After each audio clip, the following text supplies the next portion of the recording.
Today is April 1st, 2011, or an abbreviated sense, 411 or 4111.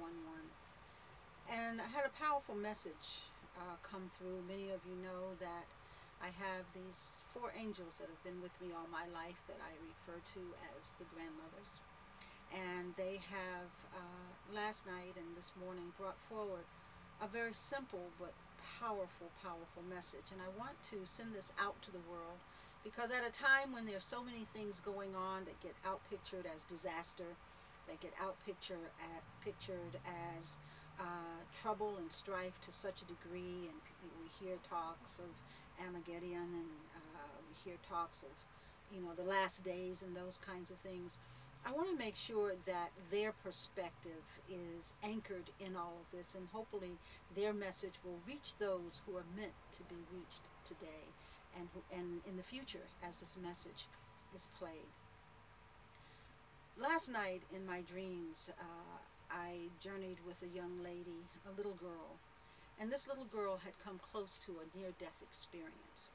And when she came back, one of the things she kept saying is, "I'm myself, but I'm not myself anymore." And the reason she wasn't herself anymore is because when she would see someone or a situation that was negative and aggressive and just the worst of who we are, she would take that person or situation and push them into this tower of light. And this tower of light was just simply a stream of light coming into the earth.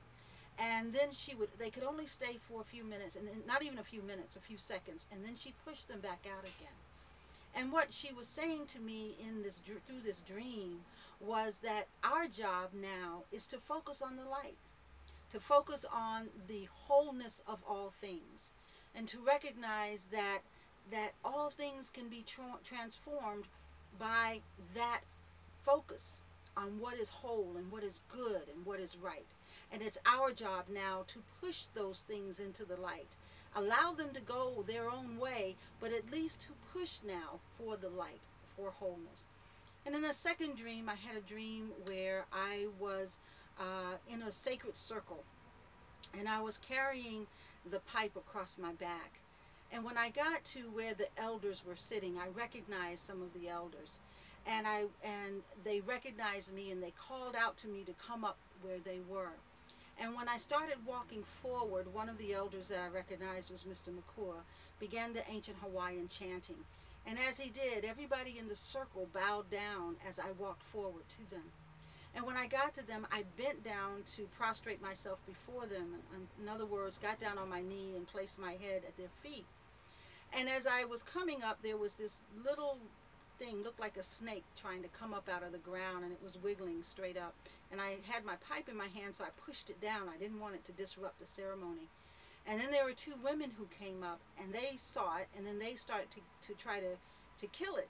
And I pushed them back. And as I did, the earth opened, and this being came out.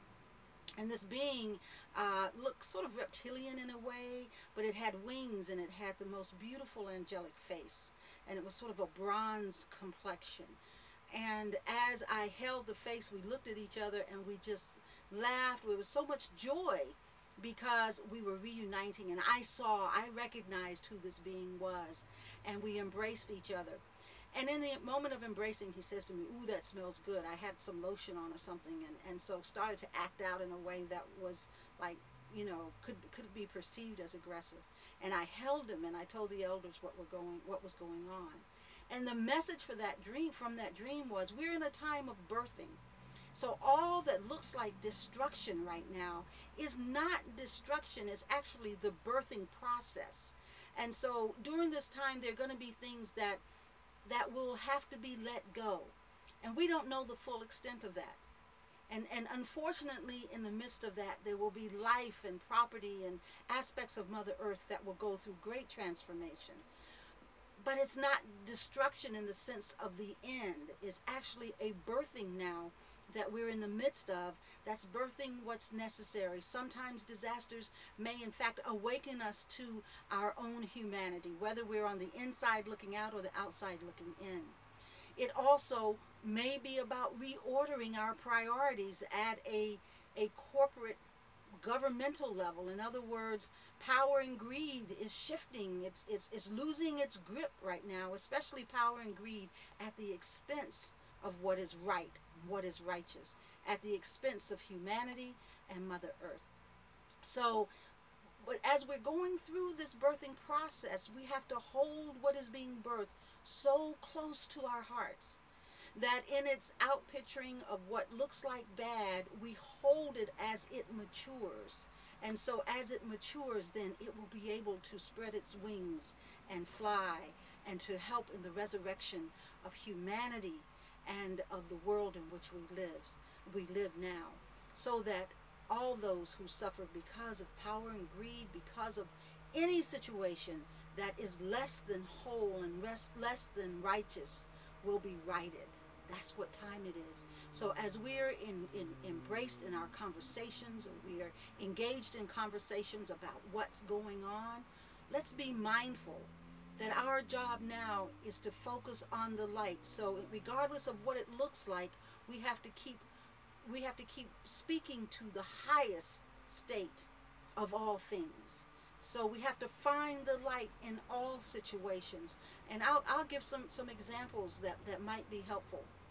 One, as we've been walking, and our goal in the 13 Moon Walk for Peace is to bring voice to the voiceless and visibility to the invisible. We have seen communities that are now going through great trials as budget cuts for domestic issues, organizations, activities, support services are all being cut at the expense of lots and lots of money going to feed a war. And that is very painful and traumatic for communities that are looking at cutting out adult daycare, child care, health issues that were already questionable in the sense of what they were able to achieve and who gets services and who doesn't. Education, opportunity, jobs. And so it would be so easy for me to just focus on that. But with this transmission, what I'm being told is focus on what is now going to be created. Because when you push things to such despair, we reach a place of chaos, and out of the chaos, the goodness is born. And that's where we are now. So our focus now, even in conversations, needs to be on what's being birthed here. Because the cycle that has been put in place will inevitably fulfill itself. And that's what we must understand. Prophecy always fulfills itself when we miss the opportunity to see the signs and make the changes before the time of the prophecy is upon us. But this is a time when it's upon us.